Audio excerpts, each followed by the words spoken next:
കൊല്ലം മാതാ അമൃതാനന്ദമയി മഠത്തിൽ ശ്രീകൃഷ്ണ ജയന്തി വിപുലമായി ആഘോഷിച്ചു. അമൃതപുരിയിൽ ഒരു ദിവസം മുഴുവൻ നീണ്ടുനിന്ന ആഘോഷത്തിൽ വിദേശികൾ ഉൾപ്പെടെയുള്ള ആയിരക്കണക്കിന് ഭക്തരാണ് പങ്കെടുത്തത്. ധർമ്മവും ശാന്തിയും പുനഃസ്ഥാപിക്കുവാൻ ഭഗവാനെ നമ്മുടെ ഹൃദയങ്ങളിലേക്ക് ക്ഷണിക്കണമെന്നും ഭഗവാന്റെ ജീവിതവും സന്ദേശവും നമുക്ക് പ്രചോദനമായും വഴികാട്ടിയായും തീരണമെന്നും അമ്മ ജന്മാഷ്ടമി സന്ദേശത്തിലൂടെ ഓർമ്മപ്പെടുത്തി.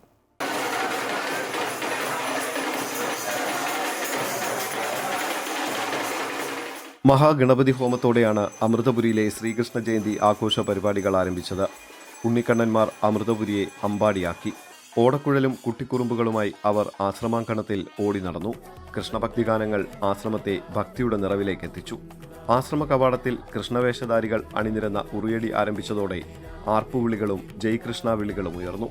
ഉണ്ണിക്കണ്ണന്മാരെ മടിയിലിരുത്തി താലോലിച്ചും കുശലം പറഞ്ഞു സദ്ഗുരു ശ്രീ മാതാ അമൃതാനന്ദമയി ദേവിയും ആശ്രമം ഒന്നടങ്കവും ശ്രീകൃഷ്ണ ലീലകൾ ആസ്വദിച്ചു.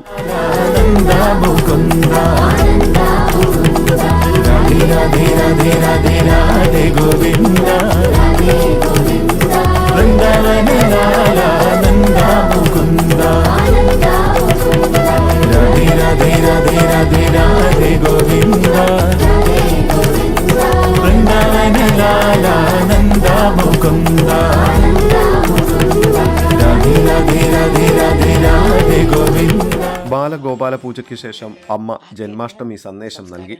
ലോക ആധ്യാത്മിക സാംസ്കാരിക മണ്ഡലത്തിലെ നിറവാർന്ന സാന്നിധ്യമാണ് ശ്രീകൃഷ്ണ ഭഗവാനെന്നും സംതൃപ്തിയും സന്തോഷവും നിറഞ്ഞതും ജീവിതത്തിന്റെ ആത്യന്തിക ലക്ഷ്യത്തിലേക്ക് നയിക്കുന്നതുമായ ഒരു ജീവിത മാർഗമാണ് ശ്രീകൃഷ്ണ ഭഗവാൻ ലോകത്തിന് ഉപദേശിച്ചതെന്നും അമ്മ ജന്മാഷ്ടമി സന്ദേശത്തിലൂടെ പറഞ്ഞു.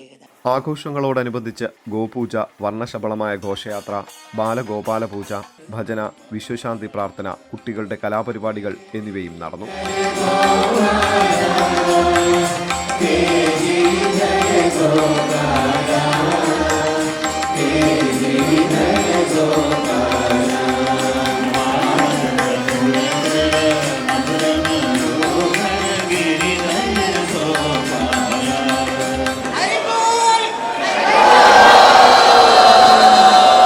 അമൃത ന്യൂസ്, കൊല്ലം.